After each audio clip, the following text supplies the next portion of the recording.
દ્વારકાધીશ સોનાના હિંચકે ઝૂલે છે. સમાચાર મળ્યા, પરમાત્મા આપના મિત્ર સુદામા, જ્યાં સુદામા શબ્દ સંભળાયો કાને, ત્યાં તો પ્રભુ એકદમ ઝૂલેથી ઉભા થયા અને પ્રભુ દોટ મૂકે છે. માથા પરથી સરતા જ મુગુટ જમીન પર પડી જાય છે. લોકો ગભરાઈ ગયા, શું?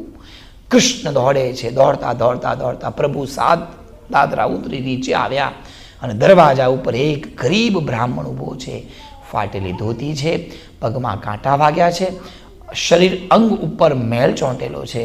અને આ બાજુ દુનિયાનો સૌથી અમીર વ્યક્તિ, ધનવાન વ્યક્તિ, મહાન રાજા આવે છે. બંને એકબીજાની સામસામે ઊભા રહે છે, એકબીજાને જોવે છે. ભેટવાની જગ્યાએ સૌથી પહેલા દ્વારકાધીશ સુદામાના ચરણે પડે છે, બે હાથ જોડી પ્રણામ કરે છે. દુનિયા જોતી રહે આ શું થઈ રહ્યું છે. પગમાં પડ્યા. બ્રાહ્મણ, તમે તો ભગવાન કહેવાઓ. પોતાના આંખની આંસુએ સુદામાના પગ ધોવે છે. સંકોચતા મને ઊભા કરે છે સુદામાને. સુદામા દ્વારકાધીશને ઊભા કરે છે ને એકબીજાને ભેટે છે, બહુ જ પ્રેમથી ભેટે છે. કૃષ્ણ અપાર રડે છે. સુદામા આટલા દિવસે યાદ આવી. સુદામા સંકોચમાં બોલી નથી શકતા. બોલવું છે પણ એમનાથી બોલાતું નથી. કૃષ્ણ જ બોલ્યા કરે. સુદામા બહુ દિવસે આવો આવો મહેલમાં લઈ ગયા, હાથ પકડી અંદર લઈ જાય અને વાત બોલતા જાય. કૃષ્ણ જાણે અધીરા બની ગયા, જાણે આમ ગાંડા જેવા બની ગયા. કેટલી બધું બોલતા જાય. બોલતા બોલતા સુદામાને અંદર લઈ ગયા. સજ્જનો યાદ રાખજો, વિચાર કરજો, જે ગાદી પર બીજું કોઈ બેસવાનું વિચાર ના કરે એ ગાદી પર સુદામાને બેસાડ્યા. 16,108 રાણીઓ વિચાર કર્યા, આ શું થઈ રહ્યું છે? કઈ ખબર જ નથી પડતી. અવાક છે બધા, કોઈ બોલી નથી શકતા, સમજી નથી શકતા. રૂક્ષ્મણી જલ્દી જાઓ, સુદામાને પગ ધોવા માટે પાણી લઈ આવો, થાળી લઈ આવો. એક થાળી લાવે છે, મૂકે છે, પાણી લેવા જાય છે. ત્યાં સુધી કૃષ્ણ ભગવાન એ સુદામાની બાજુમાં બેસી જાય છે, પગ જોવે છે, નજર જાય છે પગ પર અને જોવે છે પગમાં કેટલાય કાંટા વાગ્યા છે. રડી પડે છે કૃષ્ણ. રડતા રડતા એ દિવસો યાદ કરે. સુદામા, આ તારા પગમાં કાંટા વાગ્યા મારા લીધે. સુદામા, તને તકલીફ પડી મારા લીધે. નાનપણમાં મારા ભાગના ચણા તમે કહી ગયા હતા. હું કેટલો ભાગ્યો છું કે મેં મારા ભાગનું દુઃખ મારા મિત્રને આપ્યું. પણ સુદામા, હવે એ દુઃખના દિવસો પૂરા થયા છે. આંખના આંસુ એ સુદામાના પગ ધોયા. પાણી આવ્યું, પગ ધોઈ સુંદર વસ્ત્ર અલંકાર આપ્યા, પહેરાવ્યા. સુદામા સંકોચમાં પેલી પોટલી હતી એ સંતાડીને રાખી છે. વાતો કરવા માટે બેઠા. સુંદર પ્રેમથી વાતો ચાલી. સુદામા, તમારા લગ્ન થયા? હા, લગ્ન થયા. કેટલા બાળક? 4 બાળક. બધી વાત કરતા કરતા સુદામાએ પૂછ્યું, દ્વારકાધીશ, તમારા લગ્ન થયા? કૃષ્ણ ભગવાને કીધું, અરે હું તો ભૂલી જ ગયો. જલ્દી આવો, આશીર્વાદ. રૂક્ષ્મણી આવો, પગે લાગો. 1, સત્યભામા 2, કાલિંદી 4, અખંડ સૌભાગ્યવતી ભવ, સુખી ભવ, સંતાનવતી ભવ. દ્વારકાધીશે કીધું, બહુ આશીર્વાદ ના આપો, 16,108 છે. સમૂહમાં આશીર્વાદ આપી દો. સુદામાને આશ્ચર્ય, આ બધું શું થઈ રહ્યું છે? અને પ્રેમ કરતા કરતા સજ્જનો સુદામાને દ્વારકાધીશે પૂછ્યું, સુદામા, મારા ભાભીએ મારી માટે કંઈ મોકલાયું છે કે નહીં? સંકોચમાં પડ્યા. લઈને આવ્યા હતા એક પોટલી. આટલા શ્રીમંત વ્યક્તિને, ધનવાન વ્યક્તિને આ પૌવા તાંડુલ મારે કેમ ખવડાવવા? પણ ઝપટ કરતા કરતા ભગવાને પોટલી ખેંચી લીધી અને જ્યાં પોટલી ખોલી ત્યાં તાંડુલના દાણા જોયા. 4 ઘરના 4 દાણા. કૃષ્ણની આંખે આંસુ ફરી આવ્યા. પ્રભુ, હે પરમાત્મા, મારા મિત્રના ઘરમાં એક મુઠ્ઠી ચોખા નથી. આ 4 ઘરના ચોખા ભેગા કરીને લાયા છે. એક મુઠ્ઠી કૃષ્ણએ લીધી અને તાંડુલ મને તો બહુ ભાવે. તાંડુલની એક મુઠ્ઠી ખાધી, બીજી મુઠ્ઠી ખાધી, ત્રીજી મુઠ્ઠી જ્યાં ખાવા જાય ત્યાં રૂક્ષ્મણી હાથ પકડ્યો. પ્રભુ, તાંડુલ કાચા છે, પેટમાં દુખશે. ભગવાને આંખ કાઢી. ખબરદાર એમ બોલ્યા છો તો. રૂક્ષ્મણી વધારે આંખો કાઢી. પ્રભુ, બહુ આંખો નહીં, હું કહું એ સાંભળો. શું થયું રૂક્ષ્મણી? અને ત્યારે રૂક્ષ્મણીએ કીધું, પ્રભુ, એક મુઠ્ઠી ખાધીને આપણા નસીબનું અડધું ધન તમે એમને આપી દીધું. ભગવાન, બીજી મુઠ્ઠી ખાધી, તમે સ્વર્ગલોકના દરવાજા સદાય માટે સુદામા માટે ખુલ્લા મૂક્યા છે. અને ભગવાન, જો હવે ત્રીજી મુઠ્ઠી ખાધી તો પછી આપણે સુદામા બનવું પડશે. પ્રભુ, અમને પ્રસાદ આપો. સૌને થોડો થોડો પ્રસાદ આપ્યો અને પ્રભુ રાજી થયા. મારા ભાભીએ કંઈ કહેવડાયું છે?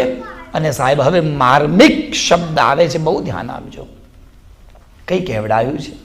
સુદામાને કંઈક શબ્દ કહેવડાયા હતા ભાભી, અને ભાભીને ખબર હતી કે મારા પતિદેવ જશે મરશે પણ માગશે નહીં, એ કંઈ જ નહીં માગે, એટલા માટે મારે કંઈક તો કહેવડાવું ને, ખબર તો પડવી જોઈએ ને શું ચાલી રહ્યું છે. એટલા માટે બે પંક્તિ મોકલાવી, સંસ્કૃતમાં શ્લોક છે, સજ્જનો મેં હિન્દી કર્યું છે, ધ્યાન આપજો, અનુવાદ હિન્દીમાં. ભાભીએ સમાચાર આપ્યા છે. શું સમાચાર કીધું? તો દ્વારકાધીશ મળે અને પૂછે તો આ કહું એટલી પંક્તિ કહી દેજો. અને સુદામા પંક્તિ બોલ્યા, દ્વારકાધીશ કૃષ્ણ તારા ભાભીએ કંઈક એવું કહેવડાયું છે કે એક માહ દો પક્ષ મેં, ધ્યાન આપજો, એક માહ દો પક્ષ મેં दो एकादशी होय, माधव मेरे घर में तो रोज एकादशी होय. प्रभु एक महीनाમાં 2 અગિયારસ આવે, પણ કૃષ્ણ અમારી તો દશા એ છે કે કૃષ્ણ રોજ અગિયારસ કરવી પડે છે. અન્નનો દાણો, ચોખાનો દાણો અમે ભાળતા નથી. કૃષ્ણ ભગવાન રડી પડ્યા અને રિપ્લાય કર્યો ભગવાને, ઉત્તર આપ્યો, हो गया सो हो गया, अब न ऐसा होए, भाभी तेरे घर में अब रोज द्वादशी हो, सियावर रामचंद्र की जय. हो गया सो हो गया, अब न ऐसा होए, भाभी तेरे घर में अब रोज द्वादशी, હવે રોજ તારા ઘેર પકવાન હતી.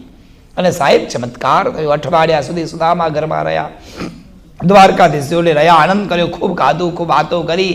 અઠવાડિયું થયું, કૃષ્ણ ભગવાન સુદામાભાઈ જાઓ, અઠવાડિયું થયું, હવે કેટલા દિવસ, અને મારે તો બહુ બધા કામ છે, જતા જતા પેલું ધોતિયું ધોઈને મૂક્યું છે, પહેરતા જજો, અને મારું પિતાંબર પાછું આપીને જજો.